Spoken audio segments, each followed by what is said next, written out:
ஸ்ரீராமச்சந்திர பரபிரம்மணே நமஹ.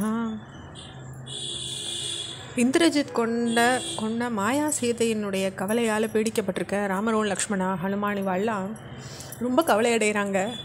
அப்போது லக்ஷ்மணன் புலம்புறார் ராமர்கிட்ட. அவருடைய ஆவேச பேச்சு எப்படி இருக்குன்னாக்கா, கையால் ஆகாமலும் பலவீனமாகவும் திகழ்ந்துண்டு பலவான்களை சார்ந்தே தர்மம் இருக்குன்னாக்கா, திறனற்ற அந்த தர்மத்தை நம்பி எந்த பயனும் கிடையாது. சுயமாக திறனற்று இருக்கிறதுனால பலத்தை சார்ந்து தான் தர்மம் நிற்கும்ன்ற போது அந்த தர்மத்தை நம்புறதை விட அந்த பலத்தை நம்புறதே பரவாயில்ல.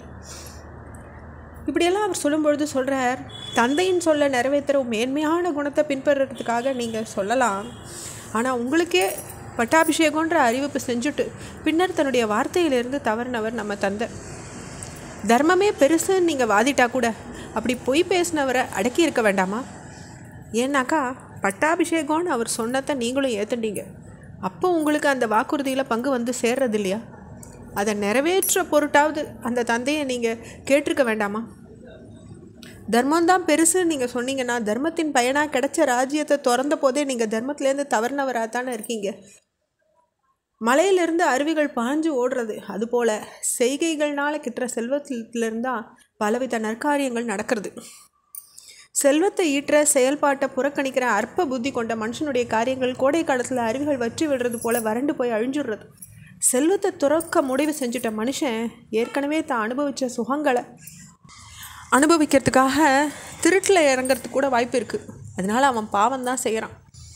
இதெல்லாம் ஒரு பக்கம் இருக்க, செல்வம் உடையவன்கிட்ட நண்பர்கள் வந்து சேர்றாங்க, செல்வம் உடையவன்கிட்ட உறவினர்களும் சேர்றாங்க, செல்வம் உடையவன்கிட்ட கல்வியும் அறிவும் நிறைந்திருக்கிறதா கருதப்படுறது.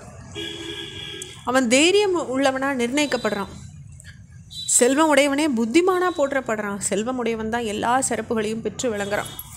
செல்வத்தை துறக்கிறவனும் மேற்கண்ட எல்லா வாய்ப்புகளையும் இழந்துடுறான். அதுக்கு நேர் எதிரான பலன்களை பெற்றுக்கிறான். எந்த அடிப்படையில் என்ன காரணத்துக்காக நீங்கள் ராஜ்யத்தையும் அதன் மூலம் கிடைக்கிற செல்வத்தையும் திறந்துட முடிவெடுத்தீங்கன்றது எனக்கு புரியல. அறம் பொருள் இன்பம் மூணுத்தில் பொருள் இருந்தால் தான் அறத்தை மேற்கொள்ள முடியும், இன்பத்தை அடைய முடியும். பொருள் இல்லாதவனுக்கு அறமும் இல்லை, இன்பமும் இல்லை. பொருள் இல்லாதவன் என்ன நற்காரியத்தை செஞ்சிட முடியும்? செல்வம் உடையவனுக்கு தான் இன்பம் கிடைக்கிறது, செல்வம் உடையவனுக்கு தான் உயர்வு கிடைக்கிறது. அவன்தான் நற்குணத்தையும் காட்டுறான். செல்வம் உடையவன் தான் மனசை அடக்குதலும் அவனால் செய்ய முடியறது. இப்படி எல்லா செயல்பாடுகளுமே செல்வம் உடையவனுக்கு உரியவையாக தான் இருக்குது.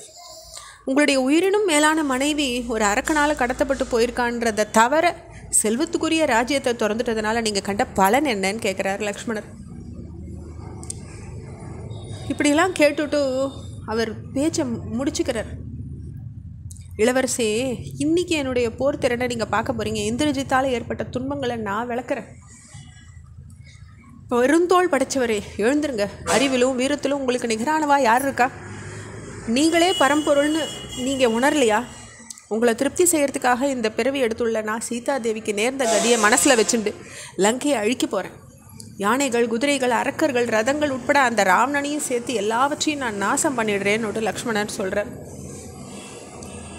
இப்படியெல்லாம் தர்மத்தை பழித்து பேசிட்டு செல்வத்தின் தன்மையை போடுற லக்ஷ்மணன் இறுதியாக உங்களுக்கு ஆறுதல் சொல்கிறதுக்காக தான் இந்த மாதிரி வாதங்களை நான் முன்னெடுத்தேன்னு சொல்கிறதா சில ராமாயண உரைகள் சொல்கிறது. ஆனால் அந்த வார்த்தை வால்மீகி ராமாயணத்தில் இல்லை. ராமருக்கு ஏற்படுற மனசோர்வு, சீதையின் பிரிவால் அவருக்கு ஏற்பட்ட குழப்பங்கள், இதெல்லாம் நம்ம முன்னையே பார்த்துருக்கோம். அதனால் அந்த சோதனைகளை தாங்க வேண்டிய கட்டம் வரைச்சி எந்த ஒரு மனுஷனும் நற்குணத்தை இழந்து பேச ஒரு வாய்ப்பு வரும். அதே வேலையை தான் இப்போ லக்ஷ்மணனும் செஞ்சுருக்கார். இதுக்கிடையில் செதறின்றிருந்த வானரசேனையை ஒழுங்குபடுத்தின விபீஷணன் ராமலக்ஷ்மணா இருந்த இடத்துல அடையிறார். லக்ஷ்மணன் மடியில் ராமர் கிடக்கிறதையும் லக்ஷ்மணன் பெரும் துக்கத்தில் ஆழ்ந்திருக்கிறதையும் பார்க்குறார். அப்போ விபீஷணன் அவர் அருகிலேயே நின்று சுக்ரீவனையும் பார்த்து லக்ஷ்மணன் பேசுகிறார். இந்திரஜித்தினால் சீதை கொல்லப்பட்டான்ற செய்தி ஹனுமார் மூலமாக கேள்விப்பட்ட ராமர் துயரத்தை தாங்க முடியாமல் மயக்கம் அடைஞ்சிருக்காருன்னு கவலையோடு சொல்கிறார் லக்ஷ்மணர். இதை கேட்ட விபீஷணன் லக்ஷ்மணன் மேலும் பேசுகிறதுக்கு முன்னே குறுக்கிட்டு ஹனுமான் கொண்டு வந்த அந்த செய்தியை பற்றி என் கருத்தை சொல்கிறேன் அப்படின்னு ஆரம்பிக்கிறார். அவருடைய வார்த்தை மேலும் தொடருது.